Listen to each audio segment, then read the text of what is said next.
بسم اللہ الرحمن الرحیم۔ تعلیم دین کورس سال دوم کے ساتھی کتابیں کھول لیں۔ ریاض الصالحین کا سبق حدیث مبارکہ کا باب تحریم الکذب یہاں سے ہے، نظر آئے۔ بسم اللہ الرحمن الرحیم۔ باب تحریم الکذب، یہ باب ہے جھوٹ کی حرمت کے بیان میں۔ کذب کہتے ہیں جھوٹ کو، تو یہ باب جھوٹ کی حرمت کے بیان میں ہے۔ امام نووی رحمۃ اللہ علیہ پہلے قرآن کریم کی آیت ذکر فرماتے ہیں اس باب کی مناسبت سے، پھر اس کے بعد احادیث مبارکہ شروع فرماتے ہیں۔ قال اللہ تعالی ولا تقف ما لیس لک بہ علم، اللہ رب العزت کا ارشاد ہے ولا تقف ما لیس لک بہ علم، اور تم پیچھے مت پڑو، در پہ مت ہو اس چیز کے جس کا تمہیں علم نہیں ہے۔ جس چیز کا تمہیں علم نہیں ہے تم اس کے پیچھے مت پڑو۔ ترجمہ سمجھ میں آیا قرآن کریم کی آیت کا؟ کیا چیز دوبارہ؟ ولا تقف ما لیس لک بہ علم، اور تم در پہ مت ہو، پیچھے مت پڑو جس چیز کا تمہیں علم نہیں ہے۔ تو ایک مطلب علماء نے اس کا یہ لکھا ہے کہ انسان کو جو بات یقینی طور پر معلوم نہیں ہے اس کو یقینی قرار نہ دے۔ جو بات انسان کو یقینی طور پر معلوم نہیں ہے اس کو یقینی قرار نہ دے، یا جس کو آنکھوں سے نہیں دیکھا اس کو دیکھی ہوئی قرار نہ دے۔ جو بات سنی نہیں ہے خود سے اسے سنی ہوئی قرار نہ دے۔ بات سمجھ میں آ رہی ہے؟ یا انسان صرف ایک ظن گمان کی بنیاد پر کسی پر تہمت نہ لگائے۔ بات سمجھ میں آ رہی ہے؟ کیونکہ یہ تو ایک جھوٹی بات ہو جائے گی نا۔ ایک بات مجھے معلوم نہیں ہے، نہ میں نے خود دیکھا، لیکن میں کہوں کہ نہیں اسی طرح ہے۔ جس بات کا مجھے یقین نہیں ہے لیکن میں اسے یقینی کی طرح قرار دے دوں، ہوگا یہ جھوٹ ہوگا نا۔ فرمایا وَلَا تَقْفُ مَا لَيْسَ لَكَ بِهِ علم، تم پیچھے مت پڑو اس بات کے جس کا تمہیں علم نہیں ہے۔ وقال تعالی، اسی طرح اللہ رب العزت کا ارشاد مبارک ہے ما يلفظ من قول الا لديه رقیب عتید۔ ما يلفظ من قول، انسان کوئی بات زبان سے نہیں نکالتا۔ ایسا عمل ہے کہ یہ انسان جب بولے گا تو فرشتہ اس کو بھی لکھے گا، اور یہ ایسے تو نہیں ہے کہ میں نے جھوٹ بول دیا بس ہوا میں چلا گیا۔ یہ فرشتہ لکھے گا، اور لکھنے سے مقصد بھی صرف لکھنا نہیں ہے، آخرت میں اس کا جواب دینا پڑے گا، سزا ملے گی۔ بات سمجھ میں آ رہی ہے؟ تو جو بھی بات انسان زبان سے نکالتا ہے، اچھی ہو وہ بھی، بری ہو وہ بھی، نگران تیار کرنے والے، نوٹ کرنے والے فرشتے تیار بیٹھے ہیں، اور جو بھی نوٹ ہوگا تو پھر آخرت میں اس کا جواب دینا پڑے گا۔ آگے دیکھیں حدیث مبارکہ۔ بسم اللہ الرحمن الرحیم۔ وعن ابن مسعود رضی اللہ عنہ قال قال رسول اللہ صلی اللہ علیہ وسلم ان الصدق يهدي الى البر وان البر يهدي الى الجنة وان الرجل ليصدق حتى يكتب عند الله صديقا وان الكذب يهدي الى الفجور وان الفجور يهدي الى النار وان الرجل ليكذب حتى يكتب عند الله كذابا متفق علیہ۔ حضرت عبداللہ ابن مسعود رضی اللہ تعالی عنہ سے مروی ہے، وہ روایت کرتے ہیں جناب رسول اللہ صلی اللہ علیہ وسلم سے کہ جناب رسول اللہ صلی اللہ علیہ وسلم نے ارشاد فرمایا ان الصدق یہدی الی البر، کہ بے شک نیکی انسان کو، سچ انسان کو نیکی کی طرف لے جاتا ہے، سچ انسان کو نیکی والے راستے کی طرف لے جاتا ہے۔ وَإِنَّ الْبِرَّ يَهْدِي إِلَى الْجَنَّةِ، اور نیکی انسان کو جنت کی طرف لے جاتی ہے۔ سچ نیکی کی طرف لے جاتا ہے اور نیکی انسان کو جنت کی طرف لے جاتی ہے، تو نتیجہ کیا نکلے گا کہ سچ انسان کو جنت کی طرف لے جاتا ہے۔ بات سمجھ میں آ رہی ہے؟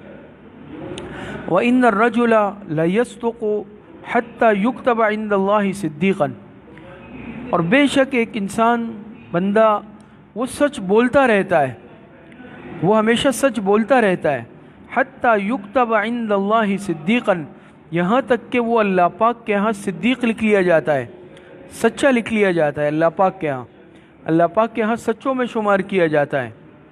وَإِنَّ الْكَذِبَ يَهْدِي إِلَى الْفُجُورِ، اور بے شک جھوٹ، یہدی الی الفجور، فجور کہتے ہیں گناہوں، یہ انسان کو گناہوں کی طرف لے جاتا ہے۔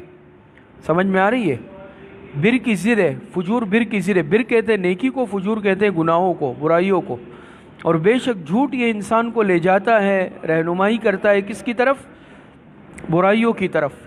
وَإِنَّ الْفُجُورَ يَهْدِي إِلَى النَّارِ، اور یہ برائیاں یہ انسان کو جہنم کی طرف لے جاتی ہے، گناہ انسان کو جہنم کی طرف لے جاتے ہیں، جہنم میں پھینک دیتے ہیں۔ معلوم ہوا کہ جھوٹ انسان کے جہنم میں جانے کا باعث بن جاتا ہے نا۔ وَإِنَّ الرَّجُلَ لَيَكْذِبُ حَتَّى يُكْتَبَ عِندَ اللَّهِ كَذَّابًا، اور ایک بندہ جھوٹ بولتا رہتا ہے یہاں تک کہ وہ اللہ پاک کے ہاں کذاب یعنی جھوٹا لکھ لیا جاتا ہے، جھوٹوں میں شمار کیا جانے لگتا ہے۔ ترجمہ سمجھ میں آیا؟ تو دیکھیں اس حدیث مبارکہ میں حضور علیہ الصلاۃ والسلام نے فرمایا کہ سچ جو ہے یہ انسان کو نیکی کی طرف لے جاتا ہے۔ سمجھ میں آ رہی ہے؟ سچ انسان کو نیکی کی طرف لے جاتا ہے۔ جو انسان سچ بولنے کا عادی ہو جاتا ہے یہ انسان گناہوں سے بچ جاتا ہے، بہت سارے گناہوں سے، سچ کی برکت سے گناہوں سے بچ جاتا ہے، اور یہ انسان نیکی کے راستے پہ چل پڑتا ہے، اور اس نیکی کے راستے پہ چلنے کا نتیجہ یہ ہوتا ہے کہ بالآخر یہ جنت میں پہنچ جاتا ہے آخرت میں۔ تو یہ سچ اس کے جنت میں جانے کا سبب بن گیا، سچ اس کے جنت میں جانے کا کیا بن گیا؟ سبب بن گیا۔ سچ بہت بڑی صفت ہے، بات سمجھ میں آ رہی ہے؟ معمولی صفت نہیں ہے۔ تو فرمایا کہ یہ سچ انسان کو نیکی کے راستے کی طرف لے جاتا ہے، سچ کی برکت سے انسان بہت سارے گناہوں سے بچ جاتا ہے، سچ کی برکت سے انسان تقوی اور نیکی والے راستے پر آ جاتا ہے، اور جب انسان نیکی اور تقوی والے راستے پر آتا ہے تو وہ تو جنت کا راستہ ہے نا، تو یہ سچ اس کے جنت میں جانے کا سبب بن گیا۔ آگے فرماتے ہیں وَإِنَّ الرَّجُلَ لَيَصْدُقُ، ایک انسان دنیا میں سچ بولتا رہتا ہے، ہمیشہ سچائی پر کاربند رہتا ہے، سچ والی زندگی گزارتا ہے، حَتَّى يُكْتَبَ عِندَ اللَّهِ صِدِّيقًا، یہاں تک کہ اللہ پاک کے ہاں صدیق لکھ لیا جاتا ہے، اللہ پاک کے ہاں سچوں میں شمار۔ اس کا مطلب کیا ہے؟ اس کے علماء نے ایک مطلب یہ بیان کیا کہ اللہ پاک اسے مقام صدیقیت پر فائز فرما دیتے ہیں۔ یہ صدیقیت ایک مرتبہ ہے، مقام ہے، جیسے حضرت ابوبکر صدیق رضی اللہ عنہ مقام صدیقیت پر فائز تھے، اور قرآن کریم میں بھی ہے نا، اللہ پاک ارشاد فرماتے فَأُولَٰئِكَ مَعَ الَّذِينَ أَنْعَمَ اللَّهُ عَلَيْهِمْ مِنَ النَّبِيِّينَ وَالصِّدِّيقِينَ وَالشُّهَدَاءِ وَالصَّالِحِينَ، ہے نا، مع النبیین والصدیقین، کہ انبیاء کے ساتھ اور صدیقین کے ساتھ۔ تو علماء نے لکھا کہ یہ صدیقین، یہ صدیقیت ایک مرتبہ مقام ہے، اللہ پاک اس کو وہ عطا فرما دیتے ہیں۔ بات سمجھ میں آ رہی ہے؟ حدیث میں بھی آپ نے پڑھا ہوگا نا زاد الطالبین میں پچھلے سال، التاجر الصدوق الامین مع النبیین والصدیقین والشہداء، سچا اور امانت دار تاجر قیامت کے دن کس کے ساتھ ہوگا؟ مع النبیین والصدیقین، انبیاء کے ساتھ، صدیقین کے ساتھ، شہداء کے ساتھ۔ تو پہلا مطلب یہ ہے کہ اس میں جو فرمایا نا حتیٰ یکتب عند اللہ صدیقا، کہ اللہ پاک کے ہاں یہ مقام صدیقیت پر فائز کر دیا جاتا ہے۔ دوسرا مطلب بھی یہ لکھا ہے علماء نے کہ فرشتے اپنے رجسٹر میں اسے صدیق لکھ لیتے ہیں، فرشتوں کا جو رجسٹر ہے نا، فرشتے اسے صدیق لکھ لیتے ہیں اپنے رجسٹر میں۔ اور ایک مطلب علماء نے یہ بیان کیا، کہ لوگوں میں اللہ پاک اسے صدیق مشہور کر دیتے ہیں، اللہ پاک لوگوں کے دلوں میں اس کی محبت ڈال دیتے ہیں۔ سمجھ میں آ رہی ہے؟ آپ دیکھتے ہیں نا دنیا میں بعض لوگ کہتے ہیں یہ آدمی جو ہے نا یہ بہت سچا آدمی ہے، ہر ایک اس پہ اعتماد کرتا ہے، ہر ایک اس کے ساتھ آنکھیں بند کر کے معاملہ کرتا ہے، یہ اللہ پاک محبت دل میں ڈالتے ہیں۔ کیوں؟ وہ انسان جب سچ بولتا ہے، سچ بولنے کی برکت سے اللہ پاک لوگوں کے دلوں میں اس کی محبت ڈال دیتے ہیں، ہر ایک اسے صدیق اور سچا قرار دیتا ہے۔ اور تیسرا مطلب یہ ہے کہ دنیا میں مخلوق میں بھی یہ صدیق مشہور ہو جاتا ہے۔ حضور علیہ الصلوۃ والسلام دیکھیں نا، بعثت سے قبل بھی صادق اور امین مشہور تھے نا، بات سمجھ میں آ رہی ہے؟ تو مطلب سمجھے اس کا، حتی یکتب عند اللہ صدیقا۔ آگے فرمایا وَإِنَّ الْكَذِبَ يَهْدِي إِلَى الْفُجُورِ، اور بے شک یہ جھوٹ جو ہے نا یہ انسان کو لے جاتا ہے گناہوں کی طرف۔ جھوٹ انسان کو کہاں لے جاتا ہے؟ گناہوں کی طرف۔ یہ جھوٹ ایسا منحوس عمل ہے اس کی وجہ سے انسان بہت سارے دوسرے گناہوں کے اندر مبتلا ہو جاتا ہے، جھوٹ کی وجہ سے بہت سارے گناہوں کے اندر مبتلا ہو جاتا ہے۔ کل اگر آپ حضرات میں سے کوئی بیان میں ہوا تو آپ نے حضرت سے ایک واقعہ سنا ہوگا نا، واقعہ سنا کہ ایک صحابی ایک شخص حضور علیہ الصلوۃ والسلام کی خدمت میں حاضر ہوئے اور عرض کہ اللہ کے رسول، میں 4 گناہوں کے اندر مبتلا ہوں۔ ایک گناہ کیا ہے؟ ایک گناہ یہ ہے کہ میں شراب پیتا ہوں، دوسرا گناہ یہ ہے کہ میں بدکاری کرتا ہوں، تیسرا گناہ یہ ہے کہ میں چوری کرتا ہوں، اور چوتھا یہ ہے کہ میں جھوٹ بولتا ہوں۔ آپ دعا فرما دیں۔ آپ علیہ السلام نے فرمایا جھوٹ بولنا چھوڑ دو۔ کیا فرمایا؟ حالانکہ باقی گناہوں کو دیکھا جائے تو وہ اس سے بڑے ہیں، شراب پینا، بدکاری کرنا، چوری کرنا، لیکن آپ نے صرف کس سے منع کیا؟ صرف جھوٹ۔ آپ نے فرمایا جھوٹ بولنا چھوڑ دو۔ یہ تو آسان ہے۔ رات کو آیا تو کہ دل میں دیکھیں ایک چیز کا جب انسان عادی ہوتا ہے، تقاضا اور داعیہ پیدا ہوا رات کو دل میں، شراب پی لوں، دل چاہ رہا ہے، لیکن سوچا کہ صبح حضور علیہ الصلوۃ والسلام کی خدمت میں آؤں گا، آپ پوچھیں گے تو پھر کیا کروں گا؟ جھوٹ تو نہیں بول سکتا، جھوٹ سے منع کر دیا نا۔ سچ بولوں گا تو حد جاری ہو جائے گی، شرب خمر کی حد ہے نا کہ کوڑے لگیں گے۔ پھر کیا کروں گا؟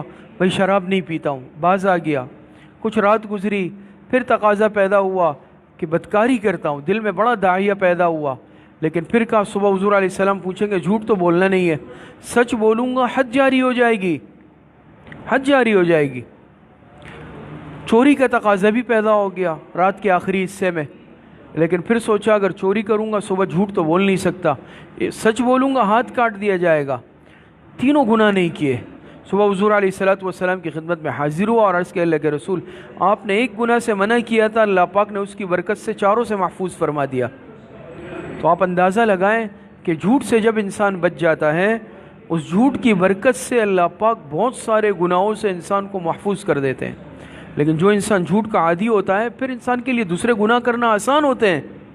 پھر تو آسان ہے نا، خدا نخواستہ اگر شراب بھی پی لی تو کیا ہوگا؟ میں تو جا کے عدالت میں انکار کر دوں گا نا، میں نے نہیں کیا ہے، چوری کی، بدکاری کی۔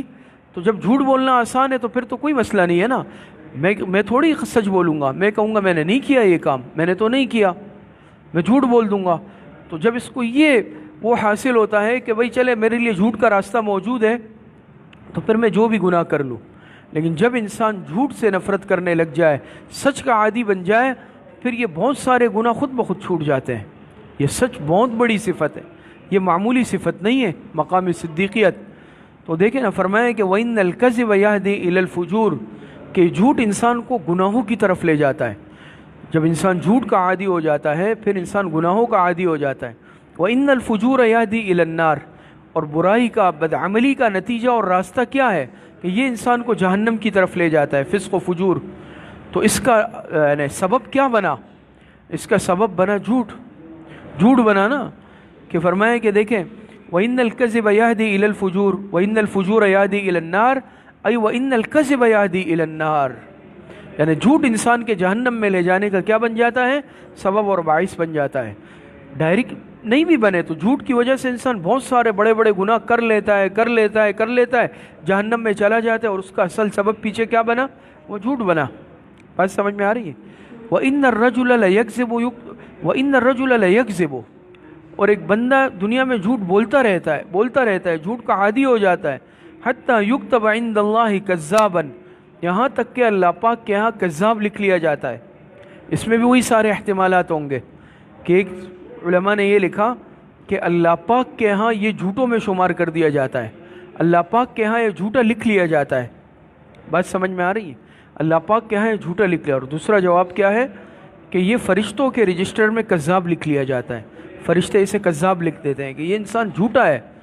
اور ایک مطلب یہ ہے کہ دنیا میں بھی یہ جھوٹا مشہور ہو جاتا ہے، اور اللہ پاک لوگوں کے دلوں میں اس کے لیے نفرت بٹھا دیتے ہیں۔ مخلوق خدا بھی اس سے نفرت کرتی ہے، لوگ اس پر بد اعتمادی کرتے ہیں، لوگ اس پر اعتماد نہیں کرتے۔ اور آپ دیکھیں نا، دنیا میں جو انسان جھوٹا مشہور ہوتا ہے نا، پھر انسان کوئی معاملہ اس کے ساتھ کرتا ہی نہیں ہے۔ ایسا ہے یا نہیں؟ مارکیٹ میں دیکھ لیں، مارکیٹ کی دنیا میں دیکھ لیں، کہیں بھی دیکھ لیں، کسی بھی فیلڈ معاملے میں دیکھ لیں، جو بھی آدمی ہم دیکھتے ہیں نا معاملہ کرتے ہیں، ہم کہتے ہیں یہ آدمی جو ہے نا یہ صحیح نہیں ہے بھائی، اس سے معاملہ نہیں کرنا، یہ جھوٹا ہے، اس کی بات کا اعتبار نہیں ہے، نہ کوئی اس سے لین دین کرتا ہے، نہ کوئی اس سے کاروبار کرتا ہے، نہ یہاں تک کہ لوگ اس سے دوستی اور تعلق رکھنے میں بھی عار محسوس کرتے ہیں ایسا ہی ہے نا، پھر لوگ اس پہ اعتماد نہیں کرتے. کیوں؟ ایک بری صفت جب انسان اپنے اندر ایسی پیدا کر لیتا ہے کہ اس پر عامل ہو جاتا ہے تو پھر اس کی نحوست ہوتی ہے. وہ یہ ہوتی ہے کہ اللہ پاک مخلوق کے دل سے اس کی محبت نکال دیتے ہیں. اور آگے روایت میں آئے گا بھی انشاءاللہ، آئندہ سبق میں پڑھیں گے نا کہ آپ علیہ السلام نے فرمایا نفاق کی 4 علامتیں، بعض روایتوں میں 3 ہے، بعض میں 4 ہے. تو اس میں کیا ہے؟ ایک وَإِذَا حَدَّثَ كَذَبَ، دارالطالبین میں بھی پڑھی ہے، اس میں بھی آئے گی کہ نفاق کی ایک علامت یہ ہے کہ جب یہ بات کرتا ہے تو جھوٹ بولتا ہے. یہ نفاق کی علامت ہے. بات سمجھ، حدیث میں آتا ہے کہ حضور علیہ السلام سے پوچھا گیا کیا ایسا ہو سکتا ہے کہ ایک انسان مومن بھی ہو، ایمان والا بھی ہو اور چوری بھی کر لے؟ آپ نے فرمایا ہو سکتا ہے. پوچھا گیا اللہ کے رسول کیا ایسا ہو سکتا ہے کہ ایک انسان ایمان والا ہو، مومن ہو اور وہ جھوٹ بولے؟ آپ نے فرمایا ایسا نہیں ہو سکتا. ایمان اور جھوٹ جمع نہیں ہو سکتا. تو جھوٹ یہ چھوٹی صفت نہیں ہے. آج اگر ہم دیکھ لیں کتنا دن رات ہم، مقصد یہ ہے کہ ہم سے جھوٹ کا مقصد یہ ہے کہ صدور ہوتا ہے. اور اب تو آسان ہے کہ بھئی اس کا نام مذاق رکھ لو، جھوٹ بول دیتے ہیں، کہتے ہیں میں تو مذاق کر رہا تھا. تو یاد رکھیں جھوٹ تو جھوٹ ہے، انسان اس کو مذاق کا عنوان دے دے، انسان اس کو کوئی بھی عنوان دے دے، کوئی مذاق کا عنوان دینے سے جھوٹ یا گناہ جائز تو نہیں ہو جاتا. بات سمجھ میں آ رہی ہے؟ اور ایسے جھوٹ بولنے والے کے منہ سے ایسی بدبو خارج ہوتی ہے کہ اللہ پاک کے فرشتے بھی اس سے دور بھاگتے ہیں. کیوں؟ ہر گناہ کے اندر ایک برا اثر موجود ہے، ہم اسے محسوس نہیں کر پاتے. جھوٹ کے اندر بھی یہ برا اثر ہے کہ اس میں اللہ پاک نے ایک بدبو رکھی ہے، اور اس بدبو سے اللہ پاک کے جو پاک فرشتے ہیں، ملائکہ ہے، وہ اس انسان کے قریب نہیں آتے. ہم تو دیکھیں محسوس نہیں، ہم تو ظاہری بدبو محسوس کرتے ہیں، لیکن جھوٹ کی بو آج تک کسی کے منہ سے نہیں آئی. اللہ پاک نے معاملہ چھپا دیا ہے مخلوق پر، لیکن فرشتے اس کو محسوس کرتے ہیں، فرشتے اس کو محسوس کرتے ہیں، اور وہ اس انسان کے قریب نہیں آتے کہ اس کے منہ سے جھوٹ کی بدبو آ رہی ہوتی ہے. تو بہرحال جھوٹ ایک انتہائی بری صفت ہے، قبیح عمل ہے، اور اس کی نحوست سب سے بڑی یہ ہے کہ جھوٹ کی وجہ سے انسان اور بہت سارے گناہوں پر جری ہو جاتا ہے، عادی ہو جاتا ہے. اللہ پاک سب کی حفاظت فرمائے اور صحیح عمل کی توفیق نصیب فرمائے. وآخر دعوانا ان الحمد للہ رب العالمین.